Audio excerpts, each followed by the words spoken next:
মা ফাতেমা, ফাতেমা জলদি উঠে পড়ো, আমাদের এক্ষুনি বেরোতে হবে মা। আম্মি জান, সকাল সকাল এত ডাকাডাকি করছো কেন? আজ তো শুক্রবার ছুটির দিন, আজ একটু ঘুমোতে দাও না। ফজরের সালাত আদায় করে তারপর আমি ঘুমিয়েছি। মা ফাতেমা, তোমাকে তো বলাই হয়নি, তোমার মামাতো বোন রাদিয়ার বিয়ে, হঠাৎ করে ওর বিয়ে ঠিক হয়ে গেছে। ভাইজান ফোন করেছিল যে আমাদের এক্ষুনি যেতে হবে। কি বলছো আম্মি জান? রাদিয়া আপুর বিয়ে? কিন্তু রাদিয়া আপু এত তাড়াতাড়ি বিয়ে করছে কেন? কোথায় এত তাড়াতাড়ি? তোমার রাদিয়া আপুর তো বয়স 18 পার হয়ে গিয়েছে, আর তুমি তো জানোই তোমার মামা কঠোরভাবে শরীয়ত মেনে চলেনি, তাই উনি চাচ্ছেন ওনার মেয়ের বিয়ে তাড়াতাড়ি দিতে।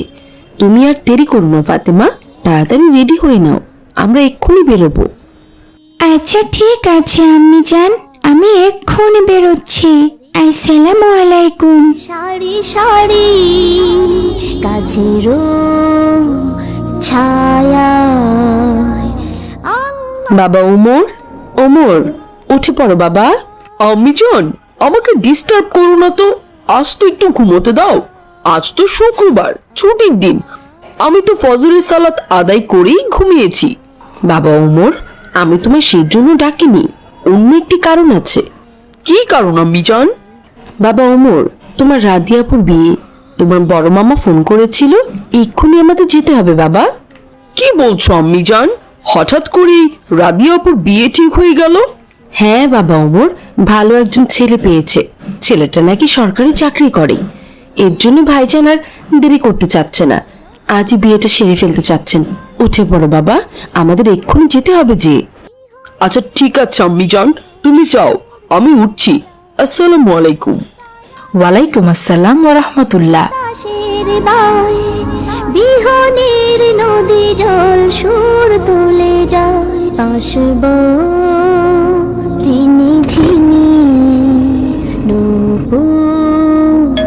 বাজার। আসসালামু আলাইকুম ভাইজান, কেমন আছেন? ওয়ালাইকুম আসসালাম আয়শা, তোমরা এসেছো বোন? হ্যাঁ ভাইজান, আপনি জলদি তলব করেছেন, না এসে কি আর থাকা যায়? তা জরুরি তলব করব না? তুমি আমার একমাত্র বোন, আমার মেয়ে রাদিয়ার বিয়ে ঠিক হচ্ছে, আর আমার বোন আমার বাড়িতে উপস্থিত থাকবে না? আব্দুর রহমান, তুমি কেমন আছো? আলহামদুলিল্লাহ ভাইজান, আমিও অনেক ভালো আছি। কি ব্যাপার ফাতেমা ওমর, তোমরা কথা বলছো না যে? তোমরা কেমন আছো? আসসালামু আলাইকুম মামা। জি আলহামদুলিল্লাহ, আমরা ভালো আছি। ওয়ালাইকুম আসসালাম, এসো সবাই ভেতরে এসো। মেঘমালা আকাশে। আচ্ছা মামা, রাদিয়া আপু কোথায়? ফাতেমা, তোমার রাদিয়া আপু ওর ঘরে আছে, তুমি গিয়ে রাদিয়ার সাথে গল্প করো। ওমর, তুমিও যাও। উড়ে উড়ে যায় পর্বত চূড়া হয়ে, আড়ালে হারায় মেঘমালা আকাশে। আসসালামু আলাইকুম ভাবি, কেমন আছেন? ওয়ালাইকুম আসসালাম আয়েশা, আল্লাহ তাআলা অনেক ভালো রেখেছেন। আমি একটু রান্নাঘরে ছিলাম, তাই তোমাদের কাছে আসতে একটু দেরি হয়ে গেল। সমস্যা নেই ভাবি, চলো আমি গিয়ে তোমার রান্নায় সাহায্য করি। মেঘমালা আকাশে উড়ে উড়ে যায় পর্বত চূড়া হয়ে। তা ভাইজান, ছেলেপক্ষ কখন আসবে? এই তো একটু পরেই চলে আসার কথা। আচ্ছা ভাইজান, বিয়ের সবকিছু কি ঠিকঠাক হয়ে গিয়েছে? না আব্দুর রহমান, আজকে ঠিকঠাক হবে। তোমার সৃজন মাঝে আসসালামু আলাইকুম, আসুন আসুন, আপনাদের জন্যই অপেক্ষা করছিলাম। ভাইজান, আইজি আমার ছেলের বিয়ের সব কথা ঠিকঠাক করে যেতে চাই। আসলে আমার ছেলের ছুটি বেশি দিন নাই, পোলাটা আমার শহরে চইলা যাইব। হ্যাঁ হ্যাঁ আলহামদুলিল্লাহ, বলেন কিভাবে কি করতে চান? শোনেন ভাইজান, আমার ছেলে সরকারি চাকরি করে, ছেলের একটা আত্মসম্মান আছে। আপনি এক কাজ করেন, আমার ছেলেটারে উপহার স্বরূপ একটা প্রাইভেট কার দিবেন, আর আপনার মেয়েরে গয়না টয়না দিয়ে সাজায় দেওয়ার পাশাপাশি বিয়ের খরচা বাবদ নগদ 5 লাখ টাকা দিবেন। এই আপনারা কি বলছেন? আপনারা কি এখানে বিয়ের কথা বলতে এসেছেন নাকি দরদাম করতে এসেছেন? কি যে বলেন, দাম দরের কথা আসলো কই থেকে?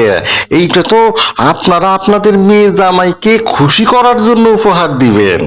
আর আমার ছেলের কলিগরা তো ঈদ থেকে ওর অনেক বেশি পাইছে, বুঝেনি তো, সরকারি চাকরি বইলে কথা। না না ভাইজান, আপনি ভুল করছেন। আমার মেয়েকে তো আমি যৌতুক দিয়ে বিয়ে দেব না। এটা তো ইসলামিক শরীয়তের মধ্যে পড়ে না ভাইজান। আমি আমার মেয়েকে দিনদার পরহেজগার ভাবে বড় করেছি। খুব সাধারণ জীবনযাপন করে আমার মেয়ে, আর ইসলামিক শরীয়ত মোতাবেক চলাফেরা করে। আমি আমার মেয়েকে কখনোই যৌতুক দিয়ে বিয়ে দেব না ভাই। আহা, আপনারা বারবারই এটারে যৌতুক বলতেছেন কেন? এইটা তো খুশি। আপনারা আপনাদের জামাইকে খুশি মনেই দিবেন, আর সবকিছুই তো আপনাদের মেয়ে আর মেয়ের জামাইয়ের কাছেই থাকবে, তাই না? টাকাটা কি আমি নেবো নাকি? না ভাইজান, আপনারা সবকিছুই চেয়ে নিচ্ছেন। আমি যৌতুকে আমার মেয়েকে কখনোই বিয়ে দেব না। প্রয়োজনে আমার মেয়ে সারা জীবন ঘরেই থাকবে। আপনারা এখন আসতে পারেন, আর হ্যাঁ, চাইলে নাস্তা করেও যেতে পারেন। না না না না, এত অপমানের পর আমাদের আর এই বাড়িতে নাস্তা করার কোনো ইচ্ছা নাই। আমরা তাহলে গেলাম, আমাদের হাতে একদম সময় নাই। আগামী 2 দিনের মধ্যেই আমার পোলাটারে বিয়া দিতে হইব। উড়ে উড়ে যায় পর্বত চূড়া হয়ে ভাইজান, আপনি একদম ঠিক কাজ করেছেন। এসব লোভী ছেলেদের সাথে মেয়ের বিয়ে দেয়া একদম ঠিক হবে না। একদম প্রকাশ্যে আমাদের কাছে কিভাবে যৌতুক চাচ্ছে। ইসলাম ধর্মে তো যৌতুকের কোনো স্থান নেই। উল্টো আরো মেয়েরা মোহরানা বুঝিয়ে দিয়ে মেয়েদেরকে বিয়ে করে নিয়ে যেতে এটাই ইসলামের শরীয়ত সম্মত একটি উপায়। ঠিক কথা বলেছ আব্দুর রহমান। তাহলে এখন আমি কি করব? আজ মেয়ের বিয়ে ঠিক হবে বলে আমি সকল আত্মীয় স্বজনকে দাওয়াত দিয়ে রেখেছি। এখন আমি তাদেরকে কি বলবো আব্দুর রহমান? ভাইজান, আপনি একদম চিন্তা করবেন না। আমার হাতে একটা ছেলে আছে, আমার অফিসেই চাকরি করে। খুবই ভালো ছেলে, 5 ওয়াক্ত সালাত আদায় করে। আমি ওকে অনেক দিন থেকে দেখছি। অফিসে ন্যায় নিষ্ঠার সাথে কাজ করে। ওর নাম হচ্ছে ফাহিম।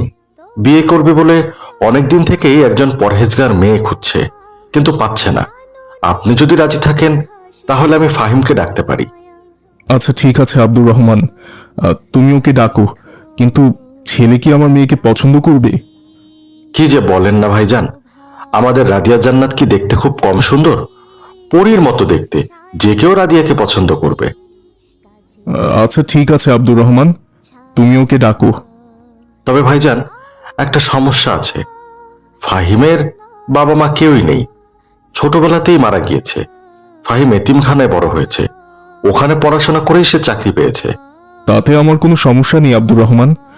বিয়ের পর তো আমরাই ওর মা বাবা, আর এরকম ছেলেরা খুব ভালো হয়। ঠিক আছে ভাইজান, আমি তাহলে ফাহিমকে ফোন করছি। উড়ে যায় পর্বত চূড়া হয়ে আড়ালে হারায় মেঘমালা আকাশে উড়ে উড়ে যায়। আসসালামু আলাইকুম। ওয়ালাইকুম আসসালাম। ফাহিম, আমি তো তোমাকে সবকিছুই বললাম। তুমি কি এখন আমাদের মেয়েকে দেখবে? আরে কি যে বলেন না স্যার, আপনি বলেছেন তাহলে কি মেয়েকে আবার আমার দেখতে হবে? মেয়েকে দেখতে হবে না স্যার, আপনি তো জানেন আমার বাবা মা কেউ নেই। আমি আপনার অফিসে জয়েন করার পর থেকেই আপনাকে অভিভাবক মানি। আপনি বিয়ের ব্যবস্থা করুন, আর আমি মেয়ের জন্য বোরকা গহনা সবকিছু নিয়ে এসেছি। আগে থেকে এগুলো আমি কিনে রেখেছিলাম।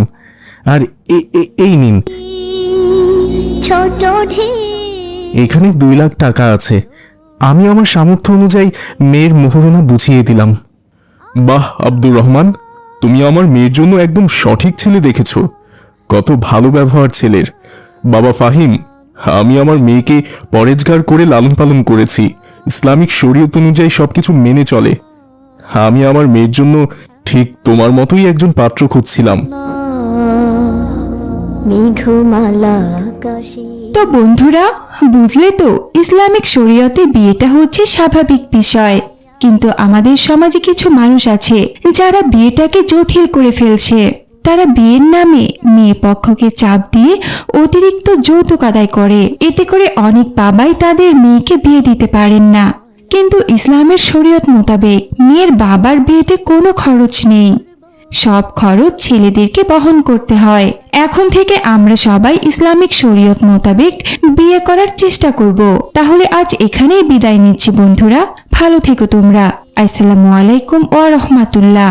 ফিরে আসি ধরা তলে বৃষ্টি কায়ায়, ধুয়ে যায় সবুজেরা আনন্দতায় মেঘ